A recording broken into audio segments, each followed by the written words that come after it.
आप सबको जय मसीह की। आज तारीख है 5/9/2025 और हम सुबह का वचन पढ़ेंगे कुरिन्थियों की पुस्तक में से पहला कुरिन्थियों उसका 15 अध्याय और 1 से लेके 28 वचन तक। हे भाइयों, अब मैं तुम्हें वह सुसमाचार बताता हूँ जो पहले सुन चुका हूँ। जैसे तुमने अंगीकार किया था और जिसमें तुम स्थिर भी हो, उसी के द्वारा तुम्हारा उद्धार भी होता है। यदि उस सुसमाचार को जो मैंने तुम्हें सुनाया था स्मरण रखते हो, नहीं तो तुम्हारा विश्वास करना व्यर्थ हुआ। इसी कारण मैंने सबसे पहले तुम्हें वही बात पहुंचा दी जो मुझे पहुंची थी कि पवित्र शास्त्र के वचन अनुसार यीशु हमारे पापों के लिए मर गया और गाड़ा गया और पवित्र शास्त्र के अनुसार तीसरे दिन जी भी उठा। और कैफा को तब 12 को दिखाई दिया। फिर वह 500 से अधिक भाइयों को एक साथ दिखाई दिया, जिनमें से बहुत से अब तक जीवित हैं पर कुछ सो गए। फिर वह याकूब को दिखाई दिया, तब सब प्रेरितों को दिखाई दिया। सबके बाद मुझको भी दिखाई दिया, जो मानो अधूरे दिनों का जन्मा हूँ, क्योंकि मैं प्रेरितों में सबसे छोटा हूँ, वरन प्रेरित कहलाने के योग्य भी नहीं, क्योंकि मैंने परमेश्वर की कलीसिया को सताया था। परंतु मैं जो कुछ भी हूँ परमेश्वर के अनुग्रह से हूँ। उसका अनुग्रह जो मुझ पर हुआ वह व्यर्थ नहीं हुआ, परंतु मैंने उन सब से बढ़कर परिश्रम भी किया, तो भी यह मेरी ओर से नहीं हुआ, परंतु परमेश्वर के अनुग्रह से जो मुझ पर था। इसलिए चाहे मैं हूँ चाहे वे हों, हम यही प्रचार करते हैं और इस पर तुमने विश्वास भी किया।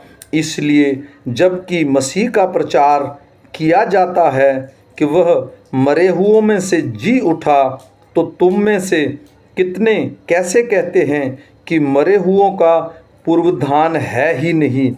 यदि मरे हुओं का पूर्वधान है ही नहीं, तो मसीह भी नहीं जी उठा, और यदि मसीह नहीं जी उठा तो हमारा प्रचार करना भी व्यर्थ है और तुम्हारा विश्वास भी व्यर्थ है, वरन हम परमेश्वर के झूठे गवाह ठहरे, क्योंकि हमने परमेश्वर के विषय में यह गवाही दी कि उसने मसीह को जला दिया, यद्यपि नहीं जलाया। यदि मरे हुए नहीं जी उठते और यदि मुर्दे नहीं जी उठते तो मसीह भी नहीं जी उठा, और यदि मसीह नहीं जी उठा तो तुम्हारा विश्वास व्यर्थ है और तुम अब तक अपने पापों में फंसे हो। वरन जो मसीह में सो गए हैं वे भी नष्ट हुए। यदि हम केवल इस जीवन में मसीह से आशा रखते हैं तो हम सब मनुष्यों से अधिक अभागे हैं, परंतु सचमुच मसीही मुर्दों में से जी उठा है और जो सो गए हैं उनमें वह पहला फल हुआ। क्योंकि जब मनुष्य के द्वारा मृत्यु आई तो मनुष्य ही के द्वारा मरे हुओं का पूर्वधान भी आया।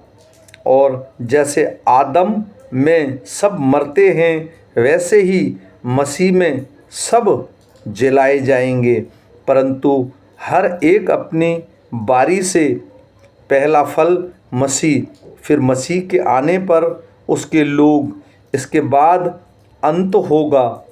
उस समय वह हमारी प्रधानता और सारा अधिकार और सामर्थ का अंत करके राज्य को परमेश्वर पिता के हाथ में सौंप देगा, क्योंकि जब तक वह अपने बैरियों को अपने पांव तले न लाए तब तक उसका राज्य करना अवश्य है। सबसे अंतिम बैरी जो नष्ट किया जाएगा वह मृत्यु है, क्योंकि परमेश्वर ने सब कुछ उसके पांव तले कर दिया है।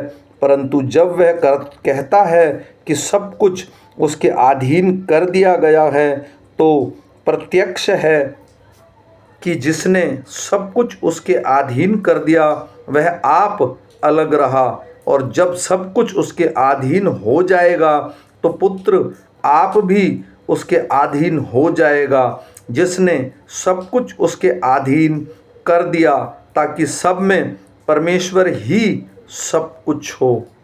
आमीन।